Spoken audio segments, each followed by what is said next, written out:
Okay. You can see both of us? Yeah. How are you, Danny? I'm good. I'm good. Good to How see you been? again. Yeah. Great. Office looks good. I know. I like what just you got did to with it. redecorate it. Yeah, you got a nice corner here. I like the windows. It looks good. Thank you. Seems like Thank you. only Quite yesterday. beautiful. Yeah, it looks beautiful. How much has been? Maybe 3 months or so since I saw you last. Nice. I mean, it's been good. I mean, it seems like only yesterday. I was here, what, I guess 20 years ago, selling you those mainframe computers at IBM. Things were great. Yeah. They worked out well for you guys too, those right? were good times. Yeah. I mean, I'm really happy about that decision. I think it worked out for the company, and I think it was so. good for myself also. It helped me. Oh, I enjoyed my trip after that sale too. Yeah. Oh yeah, that was a good one. Those were the coolest things though, when those things came out. I mean, they were great. Yeah. I mean, So I'm a little tight on time, so why don't we just so let me just give you right into your product. Yeah, so let me just give you. So I left IBM a month ago, and I joined this new company. But I didn't just join any company. I really like this new company, Grid Pro. Coolest company. It's backed by a few MIT PhDs.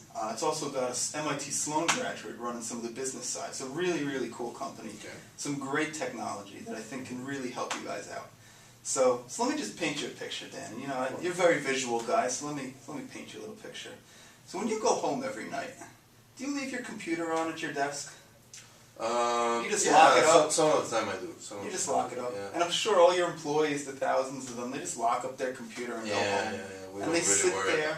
Yeah, they run overnight, right? Yeah. And they just sit there running, doing nothing, right? Yeah. Charging you guys money, right? Yeah. You pay for the electricity on them. They just run and run, do nothing though, right? Mm-hmm. Sit there idle.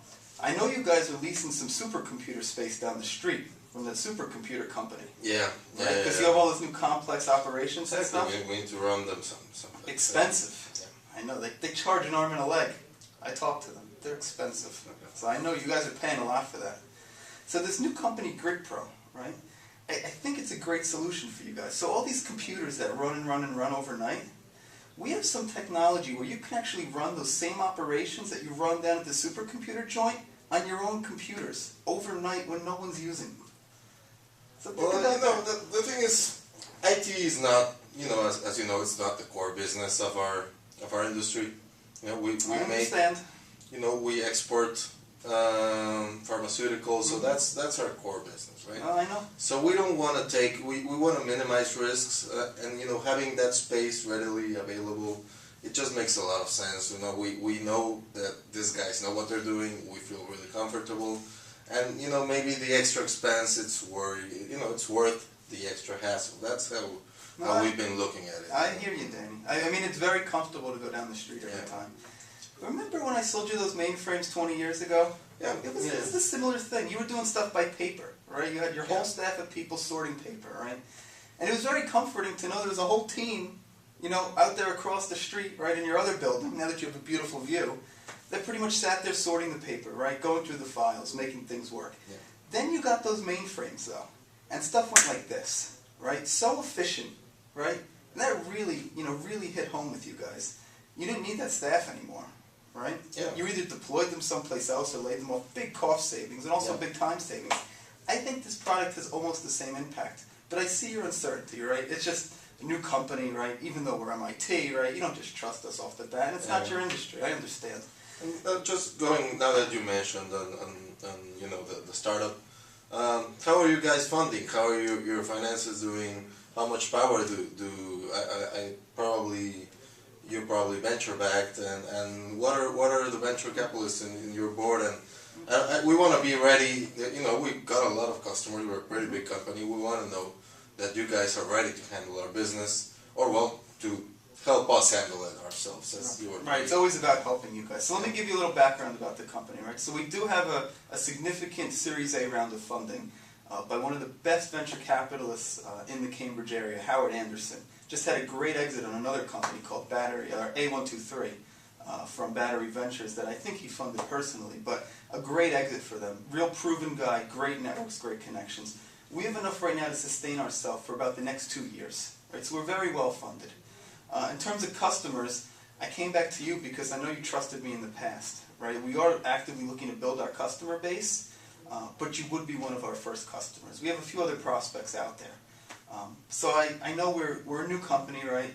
I know, technology isn't really your industry. Why should I take the risk right now being your anchor customer? Because it's going to help you guys take off, and I'm sure you've got a great team. But we'll be the ones taking the first risk. Why wouldn't we wait and see how you do, and maybe wait till the technology is a little bit more proven? No, I came to you, Danny, because you took a chance on me before with those mainframes, right? Unproven space, and you took a chance with us. That worked out great. I don't want to start you guys on a full-fledged implementation, right? It's a relatively new technology. It's uncertain, right? We should probably start with something small, non-critical, non-production, right? I want you to see that this actually works, right? And this is going to give you savings, right? And that this product is going to replace down the street at 20% of the cost. So if you're paying them $1 million for an operation, $200,000 in-house, right? Some real cost savings for you guys. But I don't want to start on something big, right? Because I know there's a little uncertainty here, right? New company, new product, new technology in the industry, right? We are pretty pioneering in this space. So let's maybe start with something small, like a development environment, right? We'll bring all the resources. Some phased, I might definitely consider some phased implementation. How would you? Not only phased, we're going to bring in all the support staff, right? We're going to take none of your resources. We're going to bring in our engineers, our guys, and we're going to set up some stuff on some of your test systems, right? We're going to utilize just a few of your computers. We're going to do something small. We're really going to set up a sandbox type environment for you guys. Get it up and running, a nice little demo, so that you can see the actual savings on your own machines, right? In a test space, no production, nothing mission critical, so that you can actually see it working and get the savings. Because I want you to be sure that this is actually going to work and give you the savings, right? I want no uncertainty with this product. And I think we can prove to you that our product is going to work and give you those savings that you need, and that you probably also deserve. So what do you think? You think we can do a little test? I think we can work on a future meeting. Well, I know you from way back, and I know MIT, and I think we will definitely get a follow-up meeting and get it down, discuss with the team, and maybe do a small test for the first implementation. Great. Let me talk to my guys. I'll figure out what it's going to take to get a small meeting. If you could just talk to your team and just get them ready that something might be going on. We'd love to come in, and I'll follow up with you probably sometime next week with the details. Fantastic, Mike. Great. It was great seeing you as always, Danny. Good work, Danny.